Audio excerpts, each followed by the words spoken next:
You're listening to the Journey to Launch podcast, an updated conversation with Teri Ijeoma, who since our last conversation has reached financial independence, bought her dream home in cash, and amassed a $2 million portfolio. Okay, Journeyers, I'm so excited to bring back this superstar guest.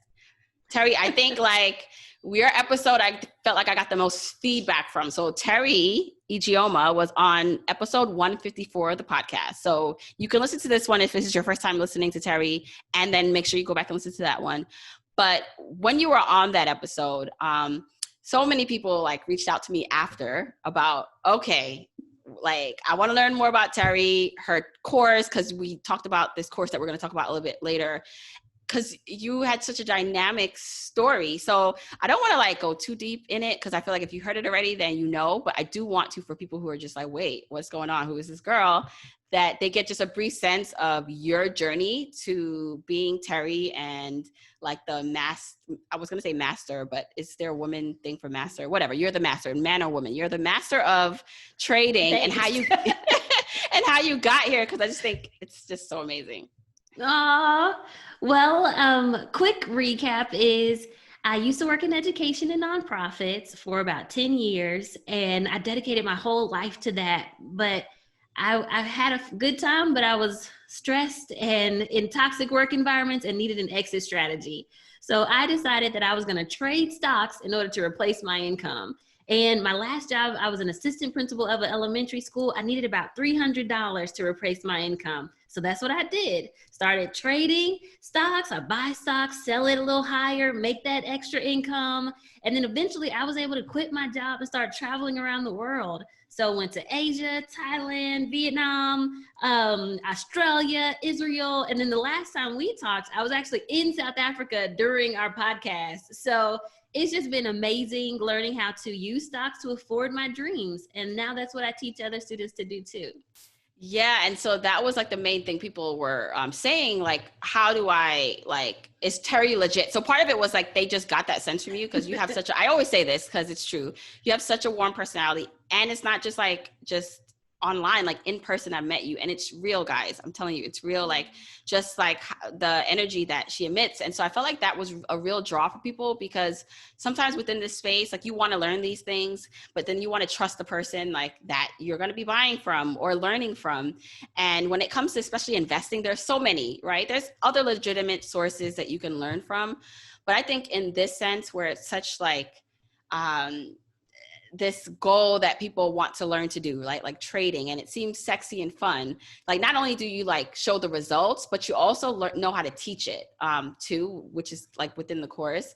But you've also, since our conversation, have also had some amazing milestones. So I do want to touch upon that, because you first just said when you originally started trading, it was to replace your income, which was a couple $100 a day that you needed, right? Yeah.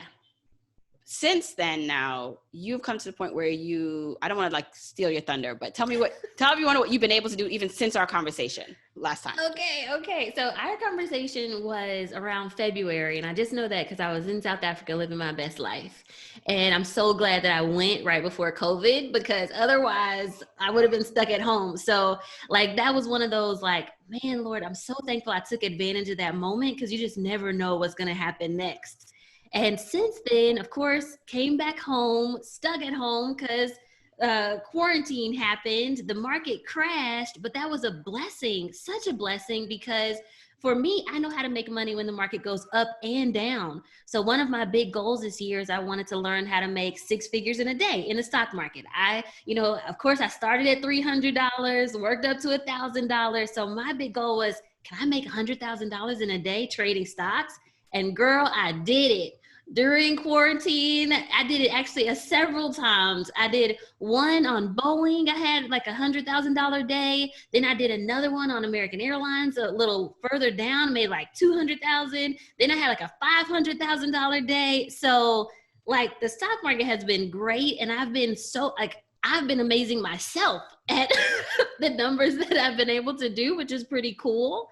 And then my students have been doing well too. So like our goal is to help 1,000 students make $1,000 in a day. It's called like our $1 million a day mission, because we can generate $1 million to actually change the world. And like over 300 of them have now gotten to the $1,000 a day club too. So students have been killing it. I've been killing it. It's just been like this super cool journey the last few months. Yeah. And, I do want to step back. I want to define trading, because this is something where, for me, like I don't trade in the way you do. I'm more long-term investor, put my money into the market in index funds and let it go, right? Mm-hmm. I want to define trading the way you're talking about it, because I feel like for some people who are hearing it, they're like, wait, trading, like, what does that mean? And then like, I want to talk about the things you can do when you're generating income from trading. Yeah. So the way the IRS or the government would designate a trader is I'm somebody who actively invests for income.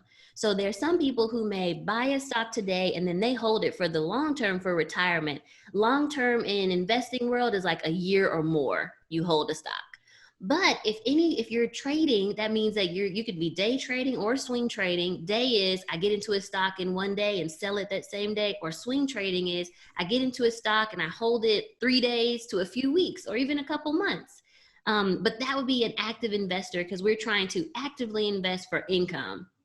And what this looks like for me is like right now, I just bought this new house, and I know people's gonna be like, yes, Teri, tell them about your house. So like I just bought a new house, but one of the things that I really want to get is a swimming pool. And so I've had 2 vendors come, and they came, and I was so excited until they told me the price. They were like, yeah, to build this pool is $80,000. And I was like, what? First of all, how much does it cost for me to get a shovel and use it as my workout plan? Right. But then I was like, oh, but they need to be professionals and get permits and stuff. So maybe I'll let them do it. But it's $80,000. So when I'm thinking about using stocks for income, my recent goal is, okay, well, let me trade in order to afford the pool. So I broke it down. I said, okay, if I can make $3,000 a day at trading stocks, that would mean like, here, I'll tell you how to do it in a second, but first let me break down my goals. So if I could make $3,000 a day, that's $15,000 a week, because 5 trading days a week, that's $60,000 in a month if I just am consistent with making $3,000 a day. So I said, okay, well, what can I do to make $3,000 a day? Well, I can get 300 shares of a stock that moves $10 a day. So that could even be like a Netflix or a what are some other ones? Salesforce, they move about $10. So if I had 300 shares of one of those stocks, then that would help me reach my $3,000 a day. Or I could get more of like 1,000 shares of something that moves $3 a day. So that could be like an Apple if I could afford it. So like basically you're looking for good, healthy companies, and then however many shares you get, you times that by how much it moves, and that's your profit. And you try to sell within a reasonable time so that you can use that money for your goals. Yeah. And I love the distinction. So you're trading for income. And so I have people who when we had our interview at episode 154, and we actually did a joint class together where journeyers joined your program. And, one thing that I wanted to like make clear, even like in that presentation that we did together was, this is like trading like as a side hustle, like to generate income, to help you pay off debt, to help you reach your financial goals, right? So not necessarily like how I usually talk about investing, which is like, for the longer term and financial independence, which this actually does help you reach financial independence if you are using it for your goal. So not like, okay, I'm making $1,000 a day, I'm just like spending it on whatever. It's like, no, I'm looking at it as actually income to help me pay off that debt, save that emergency fund, and do all these other things. Yep. I always think of it as the difference between a flipper in real estate and a long-term investor in real estate. So they're both investors, they're just different methods. If you're a long-term investor, you're waiting for the stock or the house to appreciate, or maybe you're doing rental income. You're just thinking of different ways to make money. But if you're a flipper, then you're going to buy the house low, fix it up, and then sell it real fast, and you take the cash real quick. Neither one is better or worse than the other. They're just different ways. And it depends on your goals. If you need the money quickly, then you can basically, quote unquote, flip the stock. You're just going to Yeah. be getting in and out of the stocks that you normally would have kept for a longer time. If you don't need the money, then you can let that sit for a while. So it's just neither one's better or worse. It's just different depending on your goal set. Yeah, and I like that I'm able to talk to you in this way because, again, this was foreign to me, and it's not something I have personally done yet. Legitimately, I always say, like, if I had the time, and it's an excuse, right? Because there are people who are way busier than me who are doing your program and succeeding. But like, just because it's new or different for me doesn't mean my audience, my journeyers couldn't benefit from learning this method, from something different. Like I like to say, like, this is a buffet. I like to present you with the options, help you make and take the educated risk and to try something different and new, especially if you've tried things before or you knew this is something you're interested in and you want to learn about. Like, here's a really legit option for you to explore. Yep. And it's a skill set. So I like to tell people it's a skill set that you can use whenever you have time. So like maybe right now you're super busy, you don't have time to look at the market and see where the stocks are going. But you know, another week you're sitting on the beach like I've done. I sat on the beach in Mykonos one time. I'm looking at my cell phone and the brokerage is on my cell phone. I made $20,000 sitting on the beach, chilling. Like, so it's a skill set that you can use when you want to. And one of the things, like someone asked me recently, they were like, why do you think a lot of new investors are not doing well at trading? Like, you hear about all the people getting into like Robinhood and stuff. And they're like, why do you think that they don't do well? I think it's because they forget that it really is a skill set and you have to actually get education on how to do it right. I'm not sure what it is, but for stocks, they assume that you can just kind of learn, I'm going to get in and I'm just going to know how to make it work, or I'm going to figure it out on my own. Hey, baby girl. But for investing, it doesn't work like that. You need education just like any other skill set. If you were going to learn to be a doctor, you got to go to school first. If you were going to even learn how to speak a new language, Spanish, French, you need to take some classes. When you learn how to take some classes in investing, you can pick this skill set up too. Yes. Okay, so I'm gonna, for those who actually get to watch this on video, her daughter is like giving her hugs. And yes, like, working from home with kids. Okay, so I'm gonna try and get her situated. Teri, I'll be right back. Okay, I don't know how much time I bought. Okay, but let's see. But no, skill set. Like I think too, like because so many are in it for like that quick win, which I know it's very, it's very appetizing. It's very just to think about making money quickly is like, what is it? What word am I trying to find? Appealing like, or it's real. Yeah, appealing is a good word. And, people market to it in that way, like where it's just like, oh, it's super easy here. Just like do this and I can help you make a gazillion dollars and not much work. And then it's like, that's not the case. You do have to set aside time and learn this stuff. Yes. But when you put in the work, there is a benefit. So a couple other things that you were able to do. So you bought your home and you bought it in cash. I did. Let's talk about it. So this is actually one of the craziest. This year has been super crazy for me because I actually never intended to buy a house. I always thought that because I want to travel and be free that I would just, maybe do luxury Airbnbs around the world, and like house was not on my vision board for 2020. But then I realized that where I was renting was like 3 times the price of a mortgage. Like I was paying $4,500 a month for rent, and it was beautiful. I had like this high rise and I could see the whole city, but at the interest rates that the mortgage had come down to, like that was like three mortgage payments. So I started looking for houses, and then I ran into the issue of, because I'm a entrepreneur, I didn't have the paperwork they wanted to afford the houses they said I could afford. And I'm like, but you guys see my bank account. I literally have enough money to buy this flat out in cash, but you guys won't give me a mortgage. So then I had to boss up and put my big girl panties on and say, well, it's fine, then I'll just pay for it in cash. Wow.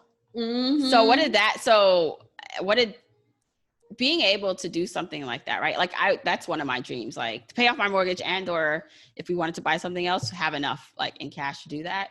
And I'm sure people listening, because I had Kumiko from the Budget Mom. She Oh, saved up and bought yes. her dream home in cash. And as we all know, like when mortgage is your like biggest expense. So for a lot of us to think about not having that is amazing.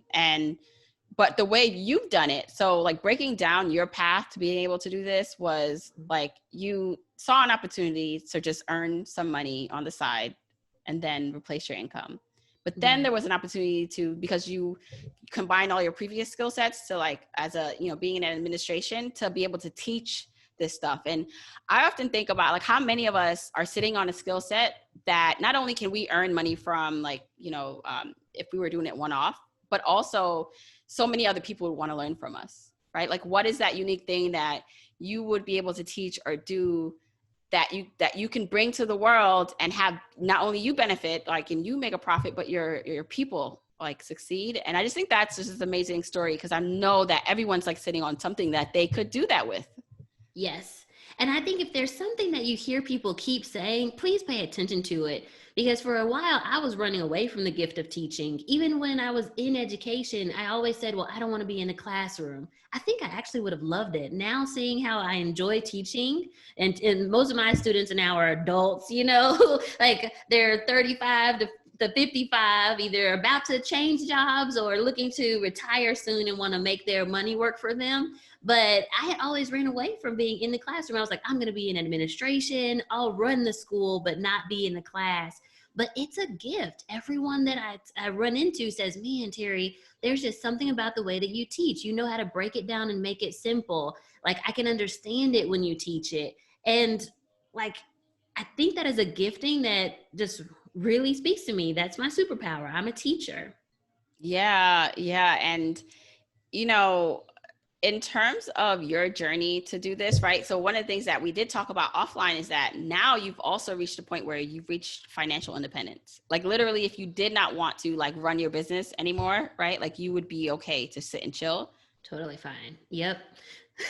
So let's talk about that, because I do talk about financial independence a lot and people reaching that. And so that basically meaning you have all the money you need to like live and sustain your lifestyle. So you don't have to actively work again.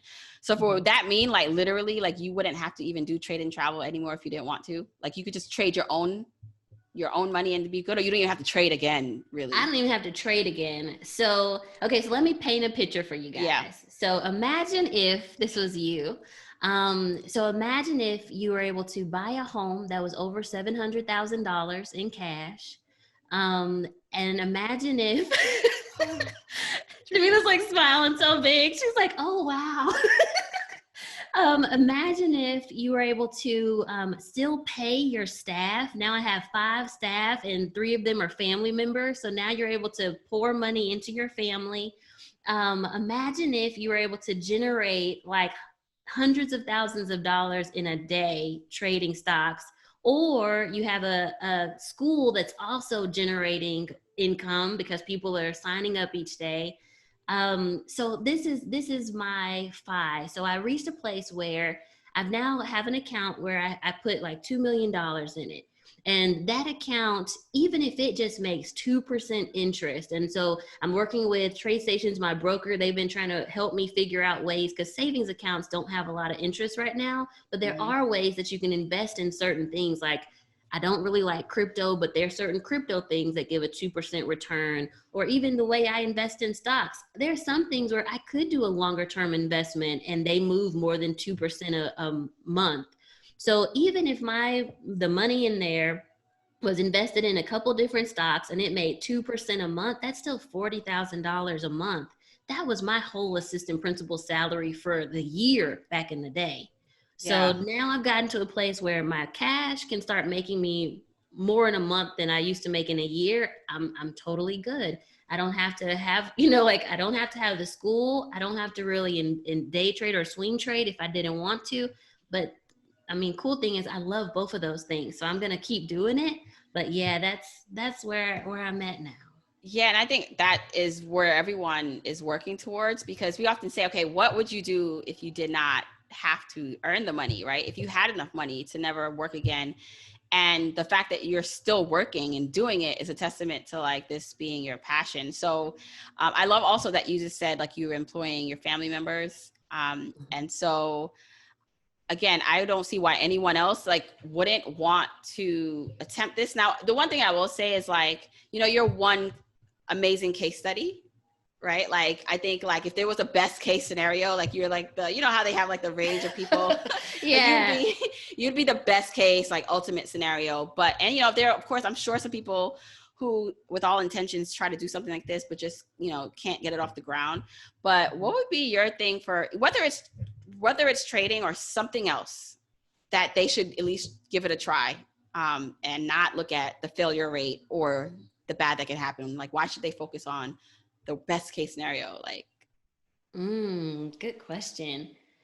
And I do have to admit, like I've always been the person who is striving to be number one. So in high school, I was trying to be valedictorian, and then I was so upset when I was like some tenths of a point away. Like I was third in my class instead of one, and I was so pissed. You just do not know.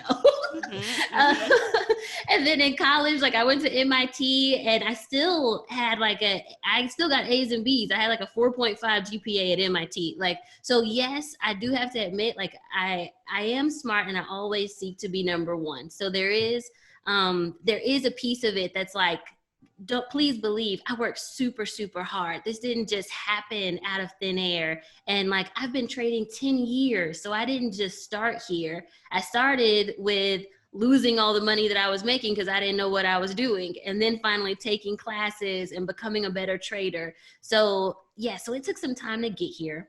But to your question of like, what would I tell people to do? Honestly, I really would tell them to learn to invest. And I wouldn't stop at just, okay, I'm going to do a buy and hold. I would learn the skill set of actively investing. And I know some people are going to be like, but Teri, I don't have time. I understand. That's why we said it's a skill set that you can use when you want to. Teri, I don't have enough money. Start small. Even if you start with like $500 and then learn the skill set in a simulator with fake money, at least you're practicing so that when you do have more time or have more money, you can do it well. Like, this is one of those skill sets that when the opportunity comes, you don't want to be behind the ball, like trying to learn when the market fell, like in March. The market fell to some great prices and now people are trying to learn. But what if you had learned before and now you were ready, right? right. So I do think it's an important skill set. And I also think there's a big part of it that you have to learn how to protect your risk. Because somebody in here is going to say, Teri, I tried it and I lost money. And I'm going to completely agree with them. Yes, there is a possibility that you're going to lose in investing, but that's why you got to learn how to protect your risk too.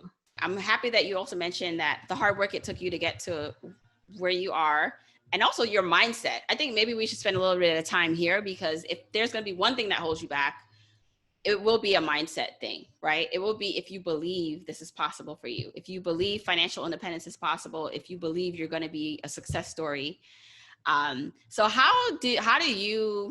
So you talked about going to MIT, like, you know, have such a high GPA, all these amazing like feats, and you continue that kind of passion and progress throughout all areas of your life. How do you keep that up? How does one, if they don't have it, because someone, if they're going to be honest with themselves right now, be like, well, I actually don't have that kind of internal motivation, but I feel like I should try to have it. How would someone who doesn't feel like that instill that in themselves? And then how can someone just, if they are feeling like that, even continue that so they can really become and be their best selves? I do have to admit that part of my drive is a more spiritual drive. So when there's two scriptures that I think about. One of them is like, there's a part in Colossians in the Bible, and it says, do your best as if working for God and not for man. And so I often think about that, like, you know what, if God gave me this great opportunity and I just threw it away, like that would just kill me. So oftentimes I'm just trying to do everything I can to make sure that I like do my best for God. And it's not for like my students. I love them. But it's like, I'm not doing this school for you. I'm doing it for God. Even trading, like if it was me, I would kick my feet up and just chill. but I'm still striving to become better because I know that God has more for me. So like for me, it's very much a spiritual thing. And then I will say the one other spiritual thing that I think of is there's this one scripture, and I can't even remember where it is, but it says something like I would hate to get to heaven and God say you were ineffective and inefficient. And I remember reading that and I was like, oh my gosh, like I would hate to get to heaven, get all excited, and then God told me, you know what, you were ineffective in this lifetime and you were not efficient with what I gave you. So now that's kind of also been a driver of like, I want to be effective. If I'm going to be here, let me not just be here for myself, like let me be effective in what, like in moving God's mission forward and then just helping other people, right? So those are some of the things that internally drive me. I think what you just said, actually, I love it. I love it because having a higher purpose that drives you, that why, like that's outside of you, like that bigger thing. And, you know, the superficial stuff is fun, right? Like, oh, I maybe want the nice car, or you want to maybe prove someone wrong. There, you know, those are good external factors. But when you have something so internally motivating and spiritual, I think that's like unmatched. And when you think, like, I know so many people who are spiritual who, you know, who if they harness that with their goals, if they put that together, they'd be unstoppable. Like I often sometimes say when I see people who are like big, good runners, because like I started running now, because it's hard. Like when I'm running my little miles, I'm just like, oh my gosh. And I see people like are talking about they ran 5 or 10 miles. I'm like, this person should be able to do anything they want in life. If you can run 5 miles, 10 miles, you should be unstoppable. You got grit. Yeah. That's what I'm saying. Like, how do you transfer that passion, that energy into other areas where whatever you're good at or passionate about, how do you put that towards something like your money, like your other goals you have, your education, so that you can reach your best potential? Yeah. And that like, so like runners, I'm always jealous of you guys because you guys have some like mental just discipline, something that says, even though I'm tired, I'm going to keep going. And I think that piece, that like one little push right there is what everybody needs. That I don't want to do this, but I'm going to make myself. Like I got tired, but I'm going to keep going anyway. Like my legs hurt, but I'm going to keep pushing to the finish line. You know, like that piece, that grit, like that's the piece you need to be successful in any business, even with trading too. Like, yeah, I might have lost on the last couple of trades, but I'm going to take that next trade and that might be the one that's successful. Like, you know, like that discipline of, okay, this is the trading plan that Teri told me, but I'm going to do the steps like she said and not go crazy. Like, but that kind of mental discipline is what you need to be successful in all areas of life. I totally agree. Yeah, all areas. Okay, so when you think about your most successful kind of students, so the people who are coming in and doing the $1,000 per day, right? That's the goal for your students. Yep. What qualities or what are the things that they're making sure they listen to, that they can do that? Because I think that's interesting too. Like as a teacher, like you can tell everyone what to do, but you know, some people just don't like follow directions, or they want to kind of veer off and do their own thing. So what would you say are the qualities or the things that your most successful students do?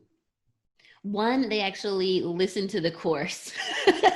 They take it and they finish it. So I know that even for myself, like I've signed up for several courses and then never take them. So I think like first, that initiative to just start, I think is crucial. Then the second piece of it is the students that I see do the best are the ones who are willing to listen to everything, practice, and then re-listen. Like I often hear them say, I watched the videos again. Oh, I've watched it multiple times. And that second time I listened to it, I actually understood it a little better. So taking the initiative to own the education for themselves versus trying to feel like the teacher needs to come motivate me to learn. I think that's like that key thing is also really important. Like they're like, you know what? I didn't quite get this. Let me listen again versus sending an email. Teri, I don't understand this. You know, like it just got some kind of initiative, which I like. And then the other piece of it, I would say, is making sure that they're actually like getting to know the stock market, because I don't have any kids, but I would equate this to being a parent. So like if you have like somebody could give you parenting ideas or advice, but it's going to be different for every kid, right? So like you may listen to them and they say, okay, well, you should feed your kid at these 3 times. And then you go to your kid and they're like, I don't want to eat nothing, right? So it's kind of the same with investing, which is, I mean, it sounds like a crazy analogy, but I can give you the best practices in investing, but depending on what the market is doing, it's a living being. It changes every day. So sometimes the rule may work perfectly. Other times it may not work just right.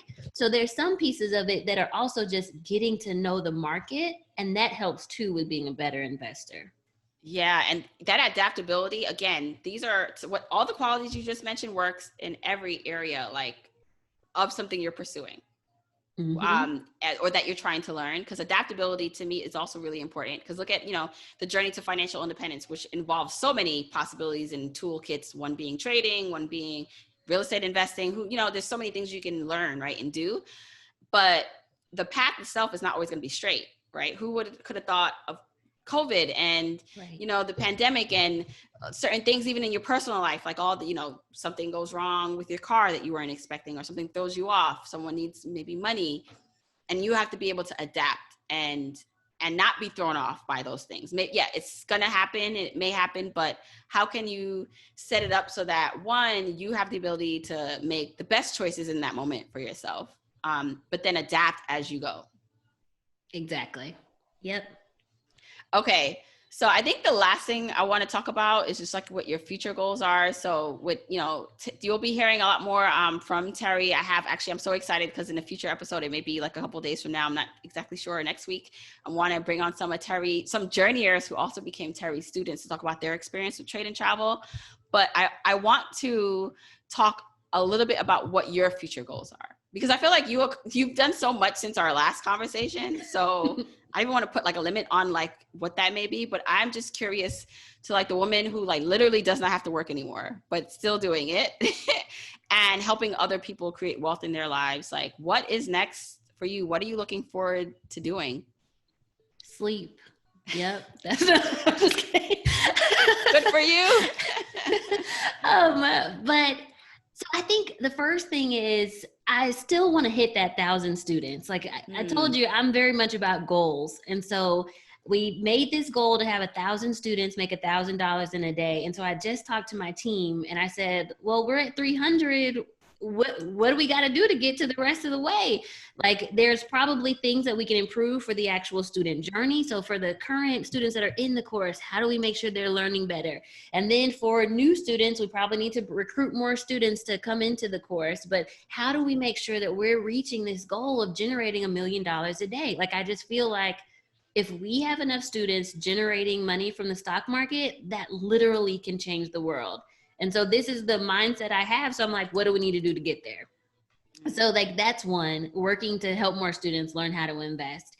And then personal life, I think I'm also like excited to learn how to relax and enjoy my free time. So I've been working on just like time management and how do I use my workday more effectively so that I can enjoy the night without having to worry about anything, or how do I better delegate? So I started hiring staff and now I'm trying to think through systems like, okay, how do I teach this person how to use Webinar Jam? And, you know, there's all these like random things that I used to do by myself. How do I delegate that? So really trying to learn how to be a good CEO and stop being in the day-to-day and start being able to think more strategically. So I read like a couple articles recently, like what are the tasks of a CEO? Like, so that's on my radar. And then one thing just further down the road, I love helping other business owners too. Like I found a lot of joy in that. Like I like having our financial network and being able to, you know, be accountability partners for each other. So I see that also being somewhere in my future, like somewhere being kind of like mastermind for other businesses trying to become bigger and better. But for right now, like focused on helping students with trade and travel and just building out this team and a better lifestyle. Yeah, I think like when I look at your like business and, you know, the amount, like probably your like millions, right? Like your business itself, not what you're trading, like personally, your business like is bringing in millions. And like, your business structure and like you being able to have employees. Like that's what I aspire, like in my business, like to be able, you know, to do. And I know like it's crazy because same thing with money, right? Like, because even though you're at the point where you're earning millions, you're still trying to implement like some structure in your business so you're not so into it. And then I'm thinking too, like, imagine if you did get that part like really oiled and running, how much more you could do with your time to impact like other people, and how it's always a journey. Like just because you have the $1 million business doesn't mean it's all going to be figured out right away. It's still a progressive journey. So I'm just super proud of what you're doing. I will say this, like, I think I said it on our joint class and to on the podcast before, but you know, when you introduce people, like I introduce people to my audience all the time because I bring them on the podcast, right? But you were like the first person that I did like a joint thing with, right? Because that's like a big, like, I'm telling my audience, okay, like if I'm selling something, I know it's good. So yes, you should buy from me because I put in my stamp of Jamila Journey to Launch on it. But to like work with someone else and like to introduce my audience to them and say, no, this person is legit and what they're teaching is legit, and I trust you with them, like, was a huge step for me. And so, but I wouldn't have wanted to do that for the first time without, like, with anyone else, because you were so amazing, like, to do that with. And as you'll hear from people who went through your stuff, like, it works. It works. It's working and it's true. And I think it's so hard sometimes if you've been jaded or just, I don't know, sometimes if you're a realist in the world, you know, that it's hard to like trust things like that. Like not just from a business perspective, but just like when you hear people who are saying, hey, I can actually help you do this, but you do have to invest something so that your skin is in the game. That you're like, the person is like, really, it's like true. Like if you put the time and you put the money in, you can get this result, you know? And I think that's just amazing opportunity that you're giving people. And I'm glad I'm able to help you spread that message to more people. So no, thank you so much. You're gonna make me cry. I just did my makeup. Don't make me cry. But thank you so much. That is the sweetest thing anybody has ever said. Thank you so much. But you'll be hearing more from Teri and I, right, in future things. So just make sure you're staying in tune for that. And Teri, just one more time, tell people where they can follow you on social. Yes. So on YouTube, and we're trying to get everything under Trade and Travel. So search that first, Trade and Travel. And then on Instagram at I'm an Investor. It looks like Imani Investor, IMAN Investor. And then I've learned recently when people try to look up Teri, they don't know how to spell it. So it's Teri. And then my last name is Ijeoma, Ijeoma. Excellent. Right. I'm going to add all that in the episode show notes. Plus, we are doing a joint class again later on in the month, depending on when you listen to this, in September. So I will link all that in the show notes. Thank you again, Teri, for coming on and joining us. Thank you so much. I love this.